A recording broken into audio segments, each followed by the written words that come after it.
All right, I have the man, the myth, the legend, Randy from LionDesk, and love to pick his brain. We're all trying to get better with our CRM, with developing more sales out of our past clients in our sphere, and so love to pick his brain, get some good ideas, some good thoughts from him on how we can all continue to improve that aspect of our business. So Randy, give us the 2-second background though, because you have been in the CRM kind of industry for a little while. Give us the 2-second for those of you that don't know who you are, what you're up to, and then we'll jump in and we'll get into some nuggets and make some money. Awesome. Thanks for having me. I'm excited to be here. Yeah, I've been in real estate tech for like 10 years, right? I kind of accidentally stumbled into it and then partnered or created a transaction management company almost 10 years ago that was then acquired. Nice. And then from there, joined the team over at LionDesk, running business development for them. So, I started, kind of at the ground level working with everyday agents, helping them utilize technology, maximize it, because like these things are robots. Ultimately, that's why these technology tools are created. Mm-hmm. And just like anything, it's kind of hard to learn sometimes. I mean, I remember going from a flip phone to a smartphone, and that was a pretty big transition. So I've just really been committed to helping agents implement technology into their business to have better outcomes, yes. Right? Mm-hmm. So that's really what I've been doing, and worked my way through regular agents to teams, to mega teams, to brokerages, and then on from there. So really just serving the real estate community the best I can, trying to help them, do more business. Yeah, exactly. Awesome. Well, thanks. That was helpful, yeah. Right? It gives everybody context, right? All right. So what do you see right now? We've been on the topic of CRM, past client sphere, and, really trying to organize that part of our business so that we can create more income, create more opportunities. So what do you see as the biggest mistake that agents are making today with their CRM? You froze right now for a second, so hopefully you'll pop back in. Go ahead. Just basically, my back? Yeah. Yep. I think just kind of doing it because they feel like they have to do it, but not really putting any real energy or focus into it, right? Like everybody wants to be successful, but nobody's willing to put in the work kind of thing. I think anybody can be truly successful, but they need to kind of think about what they're doing, kind of lay out a strategy, and then implement, versus like, I need to sign up for this, I just need to do the bare minimum, and then I need to be on to the next thing. And it's not necessarily glamorous work either, right, Patrick? Like that's the thing that sucks about, CRM is, it's like data entry, and it's kind of boring. And real estate people seem to be, in most cases, in my experience, more outgoing, more people driven. Right. And this isn't, making sure that emails and phone numbers and notes and all of that stuff are in there isn't glamorous, right? It sucks. So I think that that's probably one of the biggest challenges that I see from people. Wow. Yeah, I would agree with you on that. And this is kind of where we're, I've been trying to push agents into putting more energy and effort into the CRM and organization. Any advice or, kind of pitfalls that you're seeing in kind of database organization? Practice and reps, right? So whatever it is in life, I think that we all grow the most when we're uncomfortable, right? And we are pushing things and trying different things, whether it's working out, whether it's, dealing with our children or whatever, right? Mm-hmm. And I think that that's ultimately what it comes down to, is continuous practice. Even if you just set a goal in the first month to spend 10 minutes in your CRM a day, right? Monday through Friday, 10 minutes. Most people are spending 10 minutes a month, right? So 10 minutes a day, just exercising, getting into the habits, and then all of a sudden that kind of becomes okay, right? You're more comfortable, you're used to doing it, you have a little bit of a to-do list. And then I think that you can ramp up from there, right? And if you look at some of the data, and I have some here actually, CRM is now the heart of every growing business, including real estate. It's also one of the fastest growing segments in all Fortune 500 and Fortune 1000 companies. Right. And it's the data, right? Everyone's talking data, data, data, data. Major CEOs of the real estate companies are data, but what you do with that data is the most important thing. So you need to know what to do with it. You need to know how to weaponize that data and leverage it for yourself so that you can have those same outputs as, you know, these other big, you know, tech companies Yeah. and things like that. So Yeah. that's a really important piece. Yeah, I think, and I think you're right. I think it's, so one of the things that I know within the industry is that we all have access to amazing marketing campaigns or tactics, or there's a, you know, as you'll share too a little bit about like this new API to Facebook custom audiences. There's no lack of great marketing campaign. Here's a great text message. Here's a great video that you should do. Here's a great email that should be sent. Here's a great, you know, whatever. Doesn't really matter. The problem that I find is that as agents, we have not really taken care of our audience and our community, and we haven't really done any segmentation. So therefore, we're constantly in this state of like, well, what's the, you know, we send general vague stuff because we can't send anything specific to anyone in there. And I think there's a big problem around that. And so, you know, what are your thoughts about, you know, kind of segmentation, you know, data management, you know, what are some things that you're seeing, recommending out there? It's actually the first thing that I talk about, Patrick, is cleaning up your database and list segmentation, right? Nowadays, more than ever, we need to have the right message at the right time to the right person, utilizing the right medium, right? So list segmentation is one of the most important things. And it's also an area that isn't utilized a whole lot either. Like when I talk to clients, like how often are you following up with your sphere? 7 out of 10 times say maybe once a year. Right. Then I ask them, I say, hey, listen, where did the majority of your business come from, right? Because for me, in order to serve you, I need to know where you are, where you've been, and where you want to go, right? And they're like, oh, well, most of my business last year came from SOI, sphere of influence. And I'm like, and you only followed up once? Could you imagine if you put a tactic in place to follow up with them every 45 days, right? These are people that know you, they like you, they trust you, you've done business with them. You've already won the awareness, right? The awareness game, the top of funnel. So one very simple trick that anybody could do today, if you're not following up with your sphere, your sphere You froze on me for a second. Is setting a task reminder, preferably a text message. Yep. Am I back? Yep. Am I back? Okay. So set yourself every 45 days text message task reminder to follow up with your sphere. And then you go and you grab your entire sphere and you could send them a text message about something that's relevant, that's happening right now, especially all kinds of craziness is going on. Now is the time not to talk about a market update. Nobody wants to hear that. Be empathetic and check in on people. See how they're doing, how they're holding up, right? Times are very challenging right now is the best way that I can put that.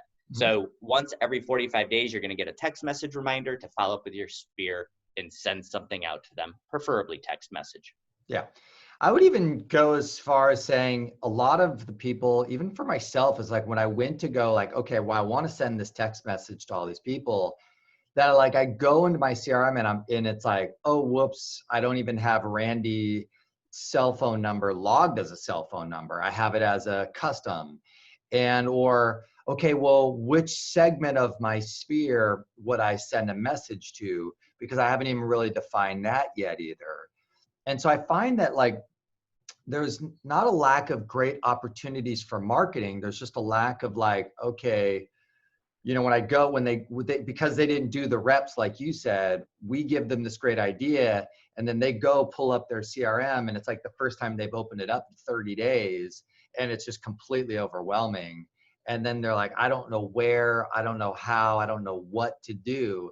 And I think that's where agents are really getting stopped, is kind of really that they're just not doing the reps, as you said. And then when we give them a kick butt marketing idea, whether or not it's text, email, or a marketing campaign, they're just like lost. And there's a small segment of the agents who've literally taken the time to do it, and they're the ones crushing it. And so it's like there's this gap right here, right? For sure, for sure. Absolutely. I think that the days of like generic email is kind of gone. You Yep. know, I think now it's like you don't have to have this really in-depth long stuff anymore, right? It can be very short and sweet. I mean, something as simple, as, grabbing that database and like I said, checking in. Hey, it's been too long since we talked last. Let's connect soon for a virtual coffee, ? Right? Put a call to action in there that actually where you're trying to connect with people, versus like, well, call me if you're looking to sell. Why don't you be proactive and go on the offense and ask for that meeting? You don't even have to talk about real estate. You can talk about a million different things with all of these people, right? This is your sphere that we're talking about. And you probably have some little, what I call macro data on these people, whether they have children, whether they live, near the beach or whatever. And you can pick up that conversation, like it was yesterday. That's what I would do, right? Just small little pieces of value, and then always have some type of call to action where you're asking for engagement. 100%, right? 100%. This is a contact sport, right? This is a contact sport, right? So we got to do it. All right. Any other, what's exciting, what's new in the LionDesk world? What do people need to know? What should they be excited about with what's happening with you guys? There's a few things, right? We do have, a lot of people come to our platform for the texting capability, right? We're an aggregator of data, so it's lead sources, sphere of influence, past customers, text messaging, and video text messaging is an absolute. It's a game changer. It's a game changer for a lot of our clients, but we are. Lost you for a second there. Working on some new stuff with Facebook. Am I back? Yep. Okay. And I call it the power of the invisible list. And, I think that we've all been retargeted, whether we're looking for something on Amazon and then we see it all over the place. I think in the very near future, that is going to become the norm at scale for a lot of real estate agents. So think about if you were able to put little videos in front of people where they spend their time all day long. So when we see people doing this, they're not in Google. They're not on, they're in Facebook, they're in Instagram. So being able to target different segments of your list where they're spending their time and their attention is, you won't have to send those email newsletters anymore, right? That's what I'm looking forward to, is being able to always stay top of mind where people are versus trying to have to fish for them and figure out where they are. Yep. Nice. So that's some stuff that we're working on right now that I think is going to be game changing for people. I mean, just think about it. If you didn't have to send this weird email anymore of how to clean your gutters and how to make a pumpkin pie, and you could just talk about all the cool things that are happening in Solana Beach, this month. That's it. You just need to be the ambassador, the mayor, the face of real estate when people think that, and you're going to get more business. Yeah, exactly. Yeah, the custom audience, I think, is one of the most interesting, marketing tools. And, I was just talking to a client this morning. I was like, hey, if you can get a list of this big group of people that we want to target, get that list, and we can create that custom audience in Facebook, and we could easily, for very low cost, create some really cool marketing initiatives that will cause us to be able to produce great results. But, I would say, just, kind of wrapping this all together, just kind of hit what you said, it really comes down to how well do you take care of the data and put it into a system where we can leverage that as marketers. And there's no lack of great marketing ideas. There's no lack of great marketing tools and tactics out there. I find that with a lot of agents, just really a lack of that. They don't have a list that says, this is what this group is, this is who they are, and this is what they're all about. And when you have that list, we can say, cool, let's do this, let's do that, let's do this, let's do that. We can create a lot of amazing messages that's more relevant, modern engagement touches that'll produce significantly better results. So I think, kind of comes back to how well do you have your database organized, your list segmented, the quality of the data well dialed in. And, I like what you said, Randy, 10 minutes a day. Like, if you're not opening your CRM every day, something's wrong, right?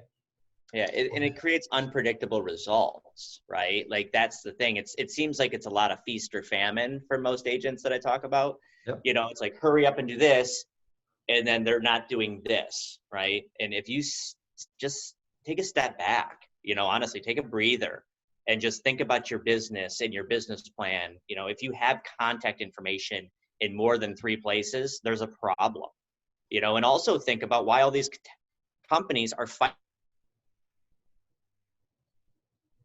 Lost you for a second there. Real estate brokerage level, right? They're Yeah. all fighting over, even at the real estate brokerage level, they're all fighting over whose data, right? We're hearing this every day inside of different companies. Your real estate agent, it's your data, right? There's a reason why they're fighting over it. So try to take advantage of the information that you have and take action on it. Yeah, exactly. Yeah, Tom, I know Tom's been talking a lot about with looming disruption, the most important thing that we do is take care of our community, which is our sphere of influence, our past clients, our vendor list.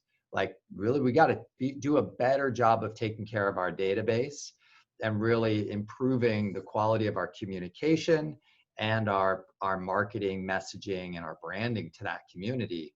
That is our safety. That's our long-term safety. And then last thing to tie this thing together is, for any of the retired agents, people that are moving towards retirement, that's your retirement plan, right? There's plenty of agents in the marketplace that if you had a database well organized with list segmentation and there was a reasonable marketing plan and that thing created a certain amount of income and opportunities every single year, that has a tangible value. Me as a growing entrepreneur, I would be happy to, buy or create some type of profit relationship with a veteran agent who is like, I've got 300 people and it represents about 10 listings a year. Well, I want that. But if you can't say, I've got 300 people in a database and it's created on average 10 listings in the last 5 years, right, because of my basic marketing plan, then I'm basically, if you can't say that, then I will then devalue that list. But if you could say it, then the value of the list goes up. So, I think it's for us, growing agents, if we don't do it now, it gets worse later. And for the newer agents, if you start now, it'll create a lot of income. And for the veteran agents, it's like, this is your opportunity to create a little bit of a retirement plan and passive income as you move into retirement. I mean, could you use that same model and turn that into a growth opportunity even if you weren't retired? Finding a young hustler and say, hey, listen, this is consistently doing X, right? If you do this, I'll give you 25% or whatever that split is so that I can go on and add a new component to that business. Like, I think that would be an exciting opportunity as well, right? So if you could expand by another 30 or 40%, what could that do to your bottom line and your bank account? It's major, right? It's major. Right. So cool. Thanks, Randy. Hey, and then, we'll catch up with you soon in the wonderful world of the real estate industry and tech, and keep us posted on LionDesk and any great insights that you have on how we can all get ourselves a little bit more tech forward and organized would be valuable. And we'll circle back around. We'll do it again, man. Cool. Thanks for having me. And then people can find you on, I'll put some information. I'll put, Facebook. Where are you at on social? Where can people find you and how can they get a hold of you? Yeah, on Instagram, Randy Tobbe, or on Facebook, that's another great place. Or, check out LionDesk.com if, you're looking for CRM type of stuff. We're there as well. Yeah. Happy to help any which way we can. Cool. Yeah, I got a bunch of people who are on LionDesk and, and then a bunch of people who I've recommended it to because it was the right solution based upon where they're at and what's going on. So cool, man. All right. Appreciate it. Have an awesome day. You bet. You too. Thanks. See ya. All right.